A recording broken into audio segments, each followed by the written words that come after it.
Exhaustion, imposter syndrome, and burnout are really powerful forces.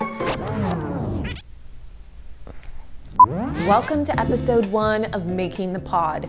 Today, I'm starting from the very beginning of my guide on podcasting, which means I'm defining my mindset for success. Hey, I'm Lauren Popish, founder of The Wave Podcasting. I help women start and grow podcasts. I recently sunset my original podcast, and I've decided to create a new one focused on, podcasting. I'm taking you along as I build this podcast from day one. Be sure to hit the subscribe button and ring the bell so you never miss an episode. You can start from the beginning or pick up anywhere in the series and start learning. Welcome to Making the Pod. I recently sunset my podcast that started this whole crazy journey of podcasting for me. It was called Book Wine Club. I decided to sunset it because it just wasn't serving me anymore. I'll be the first person to tell you that starting and maintaining a podcast takes a lot of effort. If there isn't a clear place that you want your podcast to take you, it can be really hard to justify all of the effort that it takes for growing it. I'm going to use the exact tools and methods that I recommend to my clients. I think the term is called eating your own dog food, but I don't totally understand that phrase. The structure for this series will be provided by my complete guide for podcasting that I launched last September. It's designed to take you through launching and growing your podcast from the very beginning.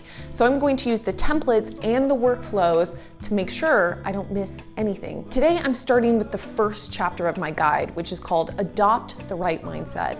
This is something that's so easy to skip because it doesn't really seem like it's getting you any closer to launching a podcast. The reality of any new project, including podcasting, is the internal battle that occurs after all the logistics are complete. It takes 5 minutes to buy a microphone on Amazon, but it takes real daily practice to develop the discipline you need to wake up, go do your day job, and then come home and turn your attention to recording, editing, and promoting your podcast, only to start all over the next day.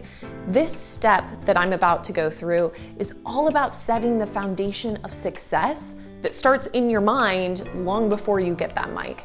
So I'm not going to skip this step. I've gone ahead and filled out the 3 questions in the mindset section about the impact I want my podcast to have, what I'll miss out on if I don't take this critical step to start a podcast, and what will keep me motivated once I inevitably lose steam down the road. For me, helping women start podcasts is all about diversifying the perspectives we hear on a daily basis. The hurdles that exist for starting a podcast affect marginalized demographics more significantly, which means the media you and I experience in the world is less diverse than it should be.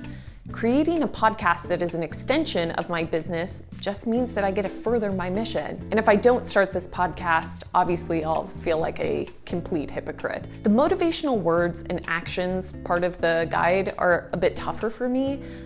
I find exhaustion, imposter syndrome, and burnout to be really powerful internal forces. But I do like to look to others who I admire, who I know have gotten to where they are today through supreme discipline and integrity. So I'm going to say that when I need a burst of inspiration, I'm going to ask, what would Amy Porterfield, Pat Flynn, Elise Darma, and Jenna Kutcher do? They have as many hours in the day as I do. They just choose to use them to build an empire. Now, on to the affirmations section. Affirmations are great confidence boosters, but they won't necessarily solve the problem of discipline or habit building when it comes to starting this journey. Still, they can give you a big burst of excitement that will push you over some of those easy roadblocks in the beginning, like procrastination or fear. So I'm gonna do this thing. Quickly, I'm going to visualize a time when I felt supremely confident. And I'm going to say these affirmations out loud. I wrote them down on cards that I'll show you so I can refer back to them when I need a little kick in the butt. All of these different motivational strategies are all serving the same purpose, to get your head straight so you can stop thinking and start doing. Don't write them off at the beginning without giving them a try, but once you find that motivational method that works well for you, just double down on that. I hope you're loving this new series. If you want to follow along with the entire journey, be sure to subscribe and hit the bell notification.